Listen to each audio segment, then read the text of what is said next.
Bonjour et bienvenue, voici notre tour d'horizon économique, géopolitique, énergétique et boursier. Nous sommes le vendredi 26 mai. Et pour comprendre comment tourne la planète finance, c'est sur la bourse au quotidien et nulle part ailleurs. Et l'épisode du jour s'intitulera Plus étroit, ça s'appelle un laminoir. On arrive à des niveaux de non-activité sur les marchés qui devient, on peut le dire, phénoménal. C'est pas une exagération, je ne cherche pas à vous impressionner. On est sur des niveaux d'activité qu'on n'a pas observés depuis le début du XXIe siècle. On arrive souvent à la mi-séance avec moins de 700 millions d'euros échangés. On dépasse péniblement les 2 milliards au moment du coup de cloche final. Et là, on en est à 5 séances de baisse consécutives sur le CAC 40. Et en face des vendeurs, il n'y a personne. Alors les vendeurs, ils ne forcent pas, ils espèrent peut-être un petit miracle, je ne sais pas, un accord sur la dette américaine, ça ferait revenir quelques acheteurs. Mais comme nous l'expliquions déjà il y a une semaine, tenter de sortir des marchés quand on a moins de 2 milliards de transactions en réel, ça veut dire que ce marché est un véritable piège. Et plus étroit que ça, en termes de volume, ça devient littéralement un laminoir. Parce que si vous cherchez à vendre, eh ben, vous serez effectivement laminé. On a d'ailleurs vu mercredi une tentative de prendre des bénéfices sur LVMH, sur Hermès, des valeurs à large marché, puisque ce sont les capitalisations 1, 2 et 3, si on rajoute L'Oréal. Et vous avez vu des écarts de 5-6%. Pourquoi ? Parce que tout le monde a voulu sortir en même temps. Et tout le monde avait acheté LVMH ou Hermès en se disant le jour où ça baisse, au moins là, quand on sort, on n'effondre pas les cours. Bah si, on a fait jusqu'à moins 8 sur Hermès, ça s'appelle un peu effondrer les cours. Mais cette étroitesse, ce n'est pas un phénomène lié uniquement à notre CAC 40. Le marché est également très très étroit aux États-Unis, avec maintenant 29 valeurs seulement sur 500 du S&P, dont la performance est meilleure que celle de l'indice de référence.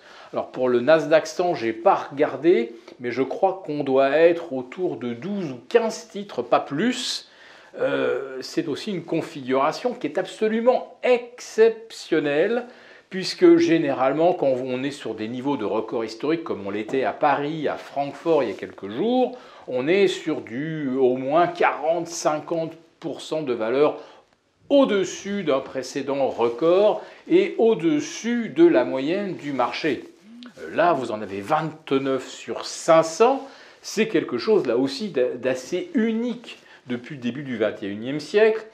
Et je vais même dire que c'est le vrai début du XXIe siècle, puisque c'était en fait le cas en 2001, après le pic de 2000, quand ça a rebondi en 2001, à l'été 2001, c'était avec effectivement une assise extrêmement étroite, très très peu de titres qui surperformaient la tendance générale. Donc ça, c'est quelque chose qui ne me surprend pas trop et qui ne doit pas trop vous surprendre si vous nous suivez depuis longtemps, puisque j'explique que comme ce sont les banques centrales qui pilotent les marchés en mettant les taux à zéro, en abolissant le risque, puis en changeant les règles du jeu, comme elles l'ont fait avec la crise des banques mi-mars, on a décidé que les bons du Trésor n'avaient plus de valeur marché, c'est plus du mark-to-market, c'est la valeur au moment de l'expiration. Donc les opérateurs ont fini effectivement par s'habituer à ne plus prendre d'initiative et surtout à ne pas chercher à déterminer un niveau de risque, puisque la Banque centrale le fait à leur place. Donc évidemment, quand on n'a pas les fluctuations, ça réduit les volumes. Mais là, c'est plus seulement une démission des gérants face à la à l'absence de nécessité de déterminer le prix du risque, c'est que là, on est carrément devant une démission complète du rôle du gérant, puisque finalement on se dit bah maintenant c'est les algos qui vont reproduire l'évolution des indices, le benchmark. Donc les algos, bah, eux, ils arbitrent à la marge. Ils rajoutent un peu de papier quand ça monte, ils ajustent un petit peu à la baisse quand ça se replie. C'est un gérant qui se dit, moi là, je vais refaire de la liquidité, je vais réduire mon exposition au risque, je vais me remettre sur l'obligataire, et donc là, vous avez d'un seul coup quelqu'un ou un ensemble de gérants qui sortent vraiment du marché, et ça donne une vraie vague, des vrais flux, et bien sûr là, en faveur de l'obligataire. Mais l'obligataire, ben, qui a envie aujourd'hui d'acheter de l'obligataire quand on a peut-être encore une, voire deux hausses de taux qui se profilent aux États-Unis? C'est pour ça qu'on a des anticipations. Maintenant, on est revenu à 50% de paris sur une hausse à la mi-juillet. Nos OAT repassent les 3,10 en termes de rendement. Donc nous voici revenus sur les pires niveaux de l'année, finalement, c'est-à-dire début mars ou fin décembre 2022. Et vous avez des gilts britanniques qui sont maintenant à 4,40. C'est carrément un niveau de crise.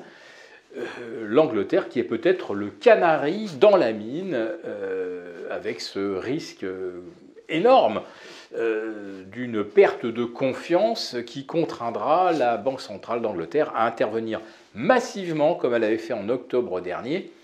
Mais cette fois-ci, pour rétablir la confiance, ça va être beaucoup plus compliqué. Donc il faut regarder de très près maintenant ce qui se passe à Londres. Ce n'est peut-être qu'une préfiguration de ce qui nous attend dans les prochains mois.